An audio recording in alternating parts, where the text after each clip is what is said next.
thank you and the ranking member for holding this hearing, and I want to thank all of our witnesses for being here today. I'd like to start by echoing something Senator Wyden said at the opening of the hearing.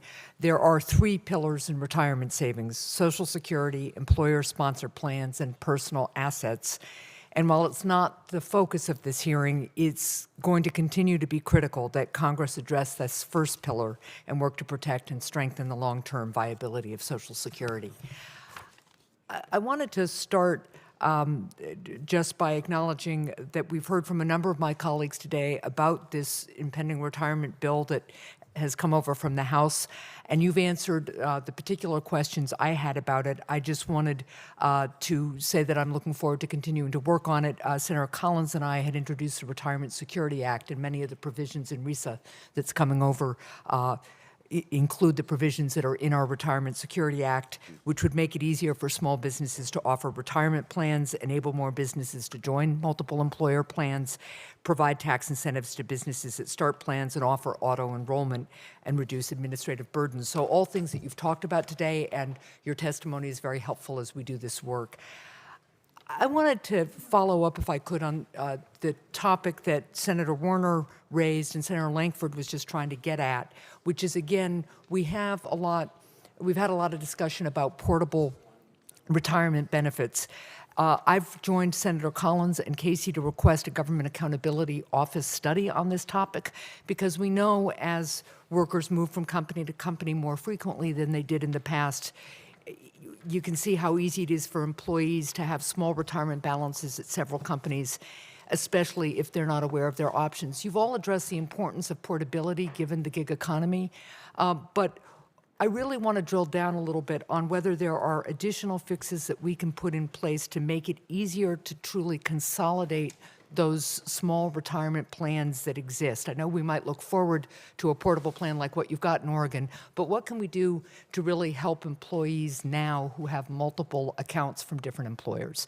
And we can maybe start with Ms. Dudley and just move right down the table. Great.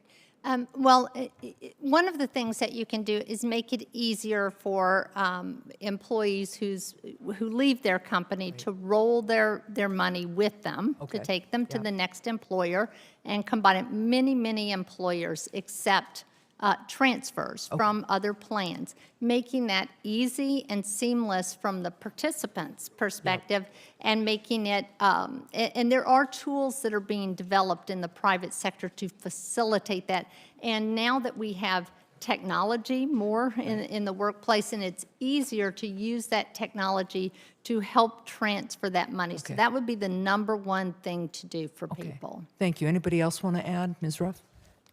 Yes, I do think that Senator Daines has a bill that talks lost and found, so that people can, in fact, know and find their accounts.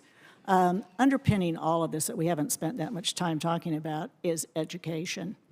Because if you understand the ramifications for opting out, you're going to be less likely to opt out. And to understand the need to stay in long term. So I would say education is incredibly important.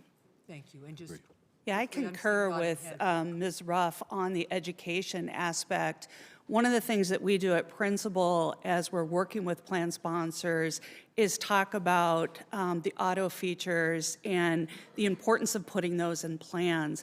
ASPA's done a study that we bring up to plan sponsors, and it talks about what are the 3 factors that have the biggest influence on a person's retirement income.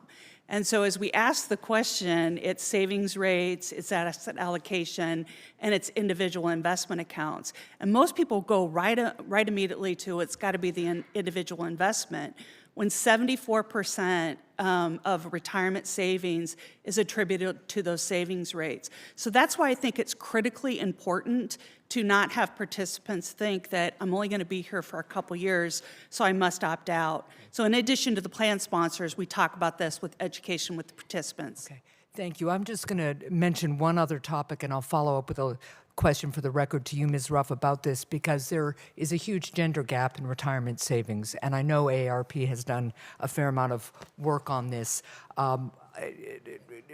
reports really show that on average, women age 55 and older see lower earnings than same-age men and have fewer years in the paid workforce because they're more likely to take time out as caregivers. So I'd love to follow up with you about things we can do to really close that retirement gap. Terrific. There are many things that we are looking at and focusing on the different levers, and caregiving being a huge Right. issue. And if we can, in fact, make progress on that area, we're going to make progress on the other areas. Thank you very much. Thank you all for your testimony today. Thank you, Mr. Thank Chair. you, Senator